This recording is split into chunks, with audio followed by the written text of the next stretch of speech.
If the water control systems ever stopped working, more than half of the Netherlands could be flooded, leaving millions of people standing on land that once belonged to the sea. But even that is not the strangest part. In this country, you can walk into a sauna filled with strangers where no one is wearing a swimsuit, then pass through nighttime neighborhoods where the curtains remain wide open, revealing brightly lit living rooms. Behind the image of bicycles, tulips, and peaceful canals lies a society full of contradictions, where freedom exists alongside strict rules, and even a wealthy nation continues to struggle with a housing crisis. Subscribe to the channel, like the video, and comment on what makes you most curious about the Netherlands. Now, let us discover what life is really like behind that perfect-looking surface. Number 15. The Dutch culture of living openly. Imagine sitting in a sauna with complete strangers, where no one is wearing a swimsuit and no one considers it unusual. After nightfall, you walk through a Dutch neighborhood where the curtains remain wide open, revealing brightly lit living rooms that look like small stages. All of this takes place in a country where nearly 1/4 of the land lies below sea level and is kept dry through human engineering time. 3s. This is the Netherlands. In many places, people close their curtains as soon as the sun goes down. But the Dutch often do the opposite. Through large windows, you may see a family having dinner, someone reading on the sofa, or a cat sleeping beside a lamp. This way of living is often linked to Calvinist beliefs, which suggest that an honest person has nothing to hide. Centuries ago, a window tax introduced during the Napoleonic era led homes to have fewer windows, but each one was made much larger. When the tax disappeared, these wide, light-filled windows remained an important feature of Dutch architecture. Even though everything may seem visible, there is still an unspoken rule. You may glance inside while passing by, but you should never stop and stare time. 3s. For the Dutch, privacy does not always come from covering every window. Sometimes, it comes from the belief that there is simply nothing to hide. Number 14. The unusual Dutch culture of nudity. If the open windows surprised you, the Dutch attitude toward the human body may seem even more daring. Walk into a spa expecting a quiet afternoon, and you may be shocked almost immediately. In most Dutch saunas, swimsuits are not allowed, and men and women usually share the same space without wearing any clothing. For many visitors, especially Americans, this can feel almost unbelievable. But to the Dutch, it is simply normal. Some wellness centers offer swimsuit days or women-only sessions, yet complete nudity remains the standard practice. This attitude is not connected to sexuality, as many outsiders may assume. It grew from the free body culture movement that emerged in Northern Europe more than a century ago, promoting fresh air, equality, and comfort with one's own body. By around 1930, representatives from the Netherlands, Germany, and several other countries had joined together to establish a European naturist organization, helping transform nudity into a symbol of health and natural living rather than something shameful. To outsiders, this may seem astonishing. To the Dutch, it is simply a form of confidence, much like their ability to live on land that, by nature, should still be deep beneath the water. Number 13. How did the Dutch conquer the sea? About 1/4 of the Netherlands lies below sea level. When its low-lying river regions are also included, more than half of the country could be flooded if people ever stopped controlling the water. Time. 3s. Yet the Dutch do not live in fear of that possibility. For 800 years, they have built an enormous system designed to keep the land dry. Across the country, 21 regional water authorities manage the dikes, canals, and pumping stations, with some of these organizations dating back to the 13th century. Because many areas cannot drain naturally, water must be pumped into higher canals around the clock, then released into the sea only when the tide is low. Protecting the Netherlands are more than 2,000 miles of sea dikes, but the most remarkable structure stands near Rotterdam. The Maesland Barrier consists of two curved steel arms, each nearly as long as the Eiffel Tower is tall and weighing thousands of tons. When the water rises too high, a computer system automatically closes the barrier without direct human control. Time. Three's lens. One famous saying captures this spirit perfectly. God created the world, but the Dutch created the Netherlands. With about 18 million people living in a country smaller than the state of West Virginia, they have not only resisted the sea, but also built an entire way of life on land that once belonged to the water. Number 12. Behind the reputation of Amsterdam's Old Quarter. In central Amsterdam lies a district known almost everywhere in the world. The way the Dutch manage this area clearly reflects their practical mindset. Rather than forcing this line of work into the shadows, the Netherlands chose to legalize it and place it under official regulation. The previous ban was lifted in 2000, and since then, this work has been recognized as a legitimate profession. People working here operate independently, register their businesses, pay taxes, and receive legal protection. In Amsterdam, participants must be at least 21 years old. The Dutch reasoning is straightforward. If an activity continues to exist, making it visible, licensed, and regulated is safer than pretending it does not happen.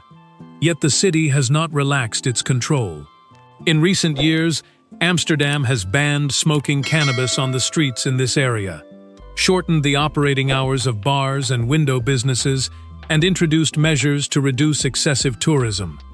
The city also plans to relocate part of this activity to a separate center outside the historic district. However, that proposal has faced opposition from many workers' time threes. Amsterdam is trying to balance its world-famous reputation with the everyday lives of local residents, because behind the visible freedom are pressures that travel brochures rarely mention. Number 11. Is cannabis really legal in the Netherlands? From that same preference for regulation over prohibition, the Netherlands developed its own approach to cannabis. Contrary to popular belief, cannabis is not fully legal there. The government instead follows a policy of tolerance.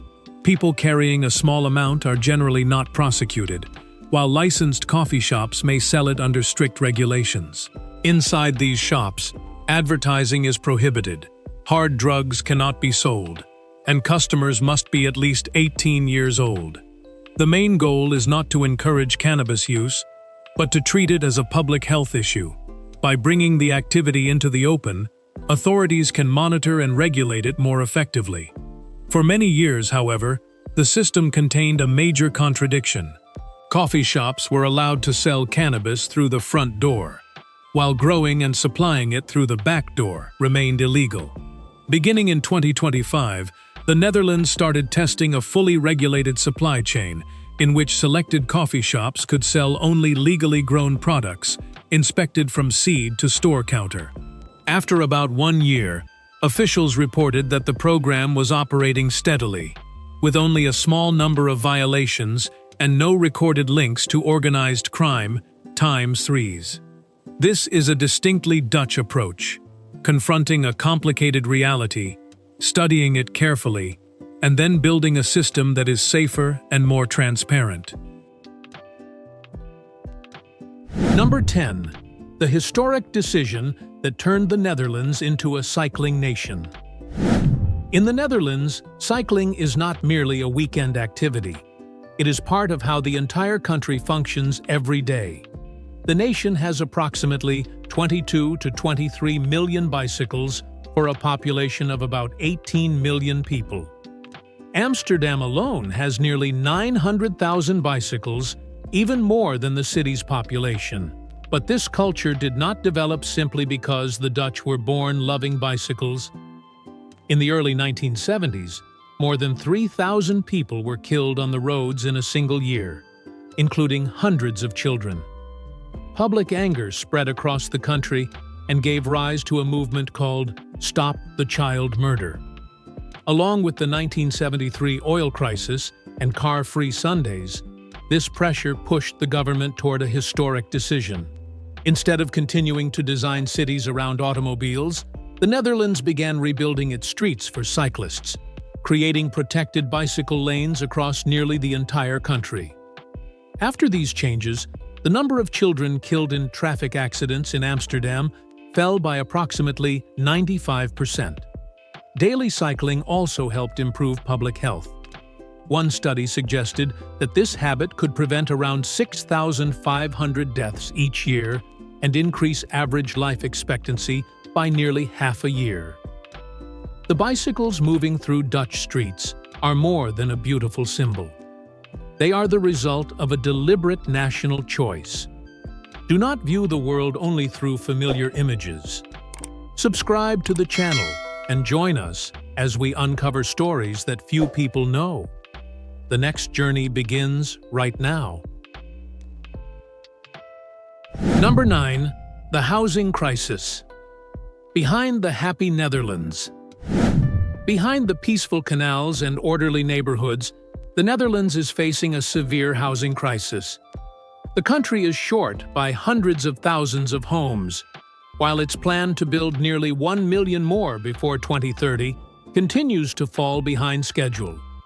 In Amsterdam, the average home price has risen to nearly 700,000 euros, while the national average is around 480,000 euros. For many people under the age of 35, nearly half of their monthly income goes toward rent. Those waiting for social housing often remain on waiting lists for more than 7 years, and considerably longer in Amsterdam.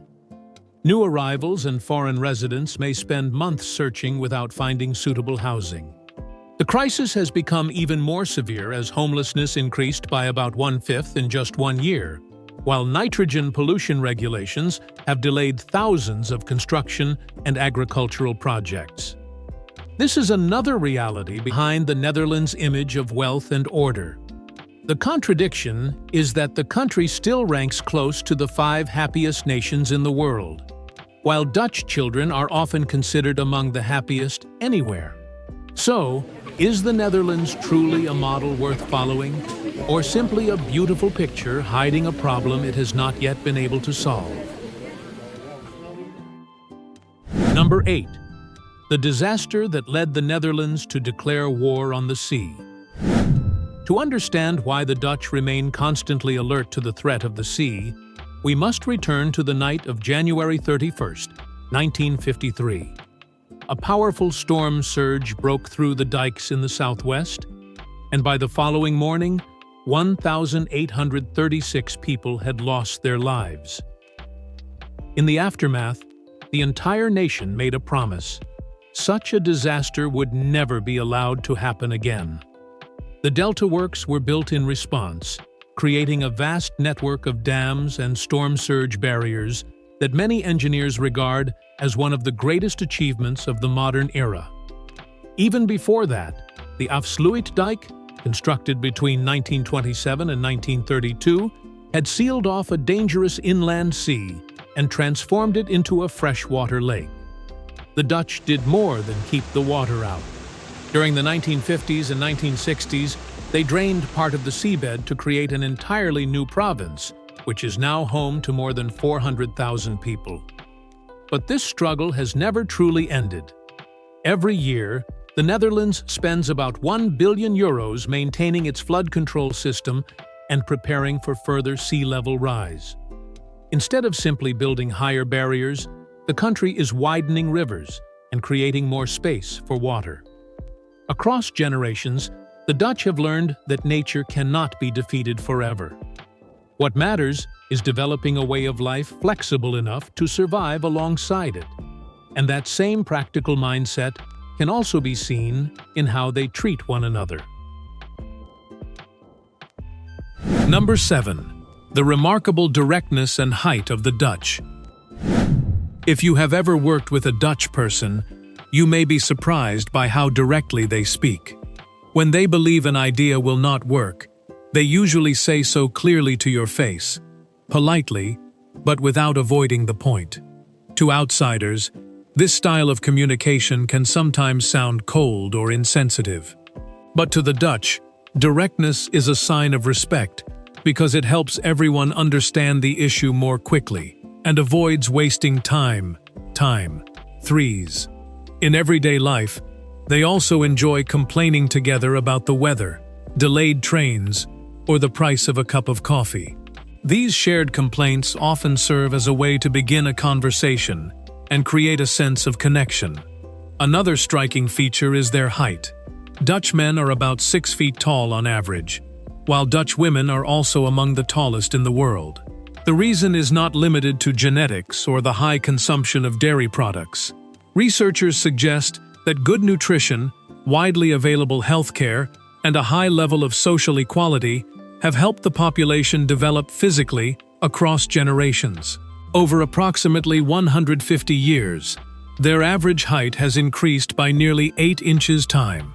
That transformation reflects more than physical growth. It also reveals a society where living conditions are distributed relatively evenly, and that same sense of balance continues to shape the way the Dutch organize their working lives. Number 6. The Dutch secret to work-life balance. The Dutch have built one of the world's most successful models of work-life balance, and it did not happen by accident. The Netherlands has the highest rate of part-time employment among developed countries, while the average work week is only about 32 hours. The model began in 1982, when unemployment was rising rapidly and labor unions reached a major agreement with employers. Workers accepted shorter hours, while companies maintained stable wages to create more jobs. From that point, part-time work gradually became a normal and respected choice. Around 1/4 to 1/3 of Dutch men work this way, and many reserve one day each week to care for their children, commonly known as Dad Day. The government also supports this practice because fathers who are more involved in family life are often happier and more productive at work. In everyday life, the Dutch also value simply sitting still, doing nothing, and allowing the mind to rest. Taken together, these habits create a society that takes the protection of personal time very seriously. Perhaps this is also why Dutch children are often ranked among the happiest in the world, because freedom can remain sustainable only when it is supported by a strong social safety net. Number 5. Giethoorn, the village without roads. On a misty morning, the water in Giethoorn is almost perfectly still, so the clearest sounds are not car horns or engines, but the gentle movement of paddles and the wind passing through the trees. This small village in the northern Netherlands looks like a place taken from a fairy tale, where the idea of ordinary streets has nearly disappeared. In Giethoorn, you will not find cars, motorcycles, or the usual noise of a modern town. Instead, historic thatched roof houses from the 18th century sit quietly beside winding green canals, connected by more than 170 small wooden bridges that curve like delicate brush strokes. Local residents travel in whisper boats, quiet electric boats that glide smoothly past tiny islands covered with flowers and trees. The village is often called the Venice of the North, but Giethoorn does not have the crowded energy of a busy tourist city. Every corner feels like a living painting, where time seems to slow down and make room for complete peace. In a place without car horns or congested traffic, people live in harmony with the water, the sky, and the surrounding greenery, making Giethoorn feel remarkably close to the dream of a peaceful paradise in the real world. Number 4. A bridge built exclusively for wildlife. Imagine walking across a lush green meadow, surrounded by dense trees, as birdsong carries through the quiet air. Yet only a few feet beneath you, traffic continues to surge along a 6-lane highway, where thousands of vehicles race past at high speed, times 7 threes. You are not standing on a natural hill. You are walking across an ecological bridge built specifically for wildlife. Across the Netherlands, more than 600 wildlife bridges and green crossings form a remarkable network that reconnects forests and grasslands once divided by roads. Deer, wild boars, reptiles, and many smaller animals can cross safely above the traffic, returning to their feeding grounds, breeding areas, and shelters without facing the dangers of moving vehicles.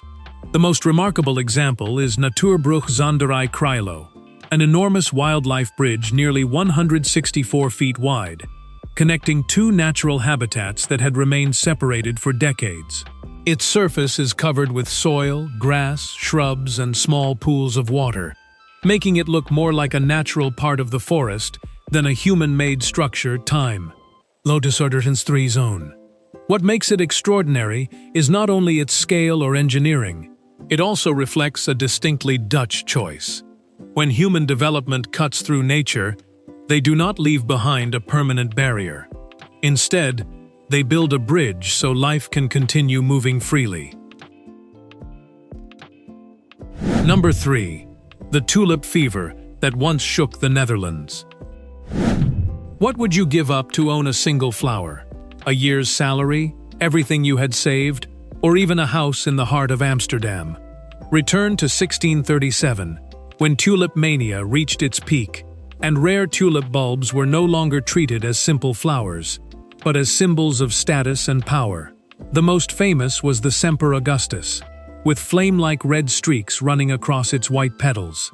At the time, a single bulb could be valued at as much as 10,000 guilders, enough to purchase a canal-side mansion complete with furniture and even a horse-drawn carriage times 3s. During this frenzy, sales contracts changed hands repeatedly, while one tiny bulb could carry the same value as a lifetime of work for many people. Tulip mania is often described as the first financial bubble in history, when greed, scarcity, and belief pushed prices to almost irrational levels. Although historians still debate whether the craze truly swept through Dutch society or remained mostly limited to merchants, one fact is undeniable. The fragile beauty of this flower left a lasting mark: time. From that moment, the Netherlands became forever remembered as the place where a single flower once had enough power to shake one of Europe's strongest economies and fuel dreams of sudden wealth. Number 2. The curious story of Dutch carrots. Whenever you see an orange carrot in the kitchen, it is easy to assume that this familiar color has always been the most common form of the vegetable. Before the 17th century, however, carrots grown in many regions were often deep purple, pale yellow, or white, and some had a bitter taste with a firm, woody center. Time. During the Dutch Golden Age, farmers began selecting yellow and red varieties, then crossbreeding them over many generations to produce orange carrots that were sweeter, crisper, and easier to grow. Over time, this new variety spread across Europe and eventually became the familiar carrot found on dining tables today. One popular story claims that orange carrots also became favored because the color was associated with William of Orange, a major figure in the Dutch struggle for independence, as well as with the symbolic color of the House of Orange-Nassau. Although historians still debate how accurate that story is, the development of the orange carrot clearly demonstrates the remarkable plant breeding skills of Dutch farmers times 3s. So the next time you bite into a sweet, crunchy carrot, you are not simply eating an ordinary vegetable. You are also experiencing a small piece of agricultural history that changed the color of dining tables around the world for centuries. Number 1. The special item inside Dutch police cars. If you open the trunk of a police patrol car, you might expect to find only handcuffs, warning signs, and emergency equipment. But in the Netherlands, among the tools used during urgent situations, there is something very different. Soft teddy bears. These are not toys placed there for decoration. Many police cars, fire engines, and ambulances carry trauma bears, also known as comfort bears, to support children after accidents or frightening incidents. When a child becomes overwhelmed by sirens, flashing lights, and people rushing around, an emergency responder can place a teddy bear directly into the child's arms. That small gesture gives the child something familiar to hold, helps slow their breathing, and reduces the feeling of being overwhelmed during those first critical moments. For many children, the bear may later become connected to the memory of being protected, rather than only to the fear they experienced. In an emergency, when everyone must act quickly, the image of a police officer kneeling down to hand a soft toy to a frightened child carries great meaning. It shows that safety is not only about preventing danger, but also about helping people regain a sense of calm after the danger has passed. This is how the Dutch combine discipline, preparation, and compassion, even in the middle of an emergency. As we leave the Netherlands, what remains is not only the image of tulip fields, peaceful canals, or millions of bicycles moving through the streets each day. It is also the story of a people who reclaimed land from the sea and turned the limits of nature into the foundation of an entire nation. Time freeze. Yet behind that freedom, wealth, and order are rising housing costs, traditions that are slowly disappearing, and a sea level that continues to climb. The Netherlands is not perfect, but perhaps the way it confronts its own contradictions is exactly what makes it so memorable. Time freeze. Comment below with what impressed you most, like the video, and subscribe to the channel as we continue exploring the next remarkable places together.